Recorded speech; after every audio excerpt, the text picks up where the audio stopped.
जानिछे cancer प्रमुख कारण हूँ स्मोकिंग। लंग कैंसर 70% कारण हूँ स्मोकिंग। आमर भारत में धूमपान कौ कालू चली आसपारे पृथ्वी में से यहाँ सबुठ अधिक रोग करुवा गोटे खराब अभ्यास। भारत में बर्तमान हृदरोग 1 नंबर मृत्यु, 2 नंबर में यही प्रकार मृत्यु जहाँ को कहते क्रॉनिक ब्रोंकाइटिस बा क्रॉनिक ऑब्स्ट्रक्टिव लंग डिजीज, आउ है ब्रोंकियल आजमा, लंग्स रो ट्यूबरकुलोसिस, लंग्स रो कैंसर। फुसफुस है जीवन, फुसफुस रो कार्य है जीवन रो सुरक्षा।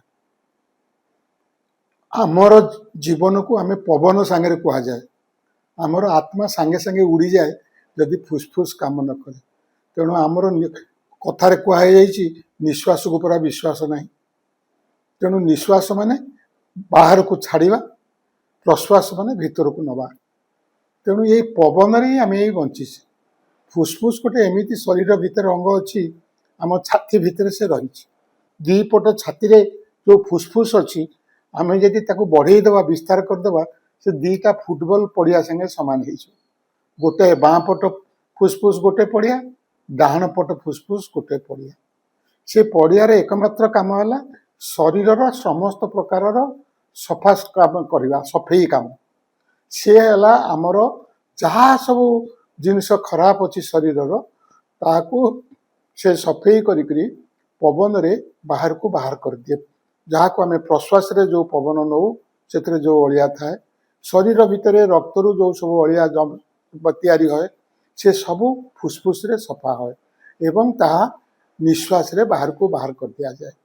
एवं सबुठु बड़ काम है यही काम छुआटे माँ पेटे रहा दिन फुसफुस तैयारी हो जाए एवं फुसफुस रो काम है से यही प्रकार कार्य करी शरीर को सुरक्षा दिए। किंतु दुखर कथा आम चलनी आमको एभली भाव में शिक्षा दौची जे आमे यही आमर जो सफेई कार्य करुवा विराट अंग को अति सूक्ष्म रे आस्ते आस्ते जहरीला करी मारिदेवारे साहाय्य करुचे।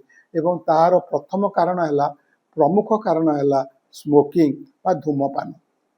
आमर भारत में धूमपान कौ कालू चली आसपारे पृथ्वी में से यहाँ सबुठ अधिक रोग करुवा गोटे खराब अभ्यास। तेणु गोटे डाटा बाहर ग्लोबल एडल्ट टोबाको सर्वे को माने एडल्ट लोकों भितर सर्वे करके देखिले गोटे GATS बोलिया को कहा जाए। तेणु से 2 नंबर सर्वे कले वर्ल्ड हेल्थ ऑर्गेनाइजेशन GATS2 से देखागला भारत रे प्राय 10% लोक सिगरेट खाउचंती, बीड़ी खाउचंती एवं जो केते लोक अछंती जो माने सब टोबाको मध्य खाउचंती। जेमती आमर पान संगे गुंडी आ गुटका ये जेते प्रकार पान मसला ये सब हूँ टोबाको बा स्मोक। केते हला माने आमे पोड़ीकरी खाउचु, काहाकू चकटिकरी खाउचु, जो गुड़ाक पाटिरे चोबेई खाउचु से पान गुंडी गुटका ये सब, जहाँ पोड़ीकरी खाउचु से हला सब बीड़ी सिगरेट।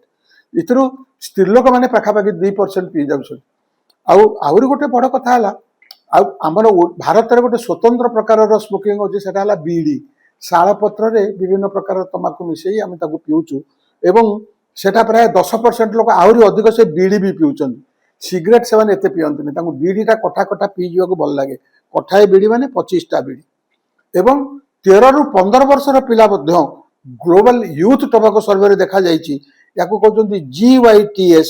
एथिरे पाखापाखि 2% पिला 13 ରୁ 15 वर्ष भितर पिला भितर पृथ्वी रे 2% पिला पिउछन्ती। आमर मध्य भारत रे पाखापाखि 1% पिला पिउछन्ती। तेणु यहीटा है नॉन कम्युनिकेबल डिजीजेस जो स्टडी होची भारत वर्ष रे सेथरे एकमात्र प्रमुख कारण है धूमपान। ये पुणी धूमपान 2 प्रकार। आपण निजे निजे पीबे पोड़ीकरी, पुणी ना आपण धुआं छाड़ीदेवे, आपण पाखे जो लोक अच्छी सी शुंघिब, ताकू कहते पासिव स्मोकिंग। आउ गोटे धूमपान है आमर स्त्रीलोक मैंने एवं जो आमर रंधना गैस मिलवा बहु पूर्व समस्ते घसी जालुले, कंचा पतर जालुले, कंचा काठ जालुले, चुलीटा बाहर करी जालुले, घर भितर कर जालुले, से बहुत धुआं बाहर एवं से धुआं को शुंघी शुंघी कर फुसफुसटा खराब हो जाऊला। कारण जो अंगार गुड़ाक से जमीले फुसफुस आउ काढ़ी पार नाला।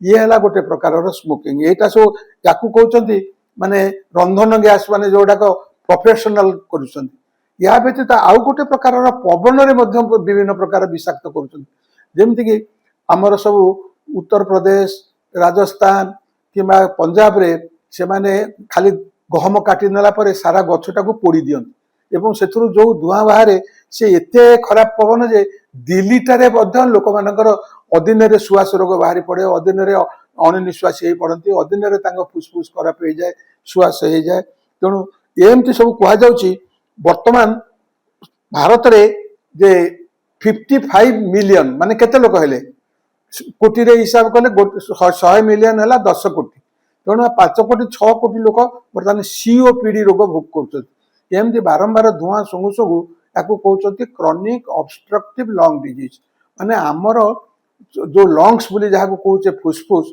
से गोटे ओलटा बरगछ भाया ता मूलटा उपरकू रही बेक मूल तार डाल गुड़ाक तलू तलू जा चौड़ा होकर तेणु जो मैंने चित्र देखिथे जापर या आम शास्त्र भी कहुई ओलटा बट वृक्ष परी तोर जीवन तेणु ये जो ओलटा बट वृक्ष से सब पवन सब आसूची से सब पवन जाकर तले सब जो सब फुसफुस सफाकारी मिशीन बसी सब खराब कर दे तेणु या कहते क्रॉनिक ऑब्स्ट्रक्टिव पल्मोनारी डिजीज बा लंग्स डिजीज सीओपीडी ये जो एटा गोटे प्राइमरी रिस्क फैक्टर एवं एटा एते बेसी जे भारत में बर्तमान हृदरोग 1 नंबर मृत्यु 2 नंबर रे यही प्रकार मृत्यु जहाँ को कहते क्रॉनिक ब्रोंकाइटिस बा क्रॉनिक ऑब्स्ट्रक्टिव लंग डिजीज आउ है ब्रोंकियल आजमा लंग्स रो ट्यूबरकुलोसिस लंग्स रो कैंसर तेणु वर्तमान रेस्पिरेटरी सिस्टम गोटे स्वतंत्र पोस्ट ग्रेजुएट डिपार्टमेंट पुणी तापर सुपर स्पेशलिटी डिपार्टमेंट जड़े लोक लंग्स विषय पढ़ा गले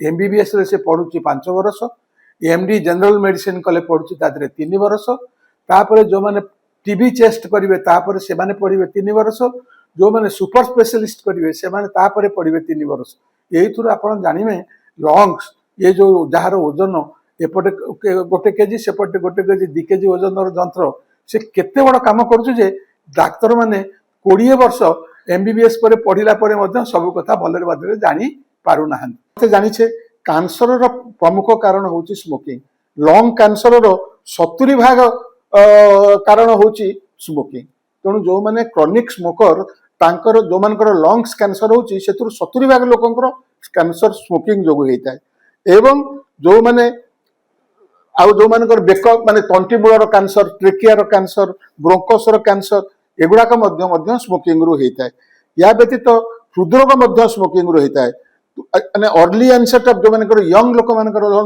25-30 वर्ष लोक जब हार्ट अटैक पड़ला आप जानवे से गोटे स्मोकर हो संभावना बहुत बेसी एमती कि मद्यपान ठारू धूमपान अधिक भयंकर कारण धूमपान आमर थोड़ा कोरोनारी आर्टरी बा हार्ट को सप्लाई करुवा रक्त धमनी को बहुत संकुचित कर दिए जहाँफल रक्त प्रवाह बंद हो जाए तेणु कहुए बहुत समय एथलेट माने जो मैंने खूब जोर दौड़ा दौड़ी करुँच सब स्मोकर फिल्म एक्टर माने जो मैंने भारी सुंदरिया लोक सब जिम रे काम करुँच हठात काम से एक्सरसाइज कर 25-30 वर्ष पड़ी मरी जाती हार्ट अटैक तार प्रमुख कारण है सब बड़ बड़ स्मोकर तेणु जी जिते अधिक स्मोकिंग कर तार chances of heart attack young age रे बेसी वार्धक्य तो कैंसर हो अन्य सीओपीडी होकर क्रॉनिक ब्रोंकाइटिस निश्वास नहीं पारनी किंतु जदि यंग एज सिगरेट पीला और एक्सरसाइज करुला बेले ये सिगरेट माने जो ट्रेडमिल मिशन रे पड़ी मृत्युर संभावना रही तेणु लाइफस्टाइल गुरुत्वपूर्ण एवं निज जीवन शैली बदल से दैनिक व्यायाम करेंगे दैनिक प्रार्थना करेंगे योग करेंगे प्राणायाम करेंगे आसन करेंगे पहरे पहाड़ चढ़े जो माने जो प्रकार स्पोर्ट्स रे निजक उत्तेजना लगुच से प्रकार स्पोर्ट्स रे भाग ने भारत को विश्व दरबार में पहुंचे आ नक निशा खाई बटिका खाई पाउडर खाई आसन्न मृत्यु मुखरे पड़ी समस्त को हैरान करने युव सुलभ उद्दामता नुहे। एई भिडियोटी आपनको केमिति लागिला कमेंट करि जणांतु। धरित्री लाइव रो यूट्यूब एवं फेसबुक चैनल को सब्सक्राइब करंतु। अधिक खबर पई लॉगिन करंतु www.dharitri.com।